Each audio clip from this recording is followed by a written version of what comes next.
ഞാനൊരു ദുആ പഠിപ്പിച്ചു തരാം, അത് ചൊല്ലിക്കോളൂ, രാവിലെയും വൈകുന്നേരവും ധാരാളം ചൊല്ലണേ എന്ന് നബി ഞങ്ങൾ പറഞ്ഞു കൊടുത്ത് അബൂ ഉമാമ റളിയല്ലാഹു അൻഹു പറയുന്നു, എന്റെ കടങ്ങൾ എവിടെന്ന് വീടാനാണ്, എങ്ങനെ വീടാനാണ്, എന്റെ വരുമാനം വെച്ച് എവിടെന്ന് വീടാനാണെന്ന് ഞാൻ വിചാരിച്ചു വെച്ചിരുന്ന എന്റെ കടങ്ങളൊക്കെ ഈ ദിക്ർ ഞാൻ ചൊല്ലിയതിന് ശേഷം ഞാൻ അറിയാത്ത വിധം അല്ലാഹു എന്റെ ഭാരങ്ങൾ ഒഴിവാക്കി തന്നു എന്ന് അബൂ ഉമാമ തങ്ങൾ തന്നെ റിപ്പോർട്ട് ചെയ്ത ഹദീസാണിത്.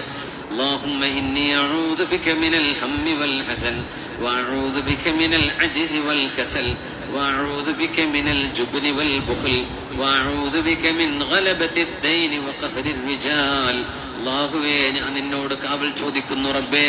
മിനൽ ഹമ്മി വൽ ഹസൻ, അല്ലാഹുവേ ടെൻഷൻ വരുന്നതിൽ നിന്ന്, സങ്കടത്തിൽ നിന്ന് നിന്നോട് കാവൽ ചോദിക്കുന്നു റബ്ബേ. വഅഊദു ബിക മിനൽ അജ്സി വൽ കസൽ, റബ്ബേ ഞാനും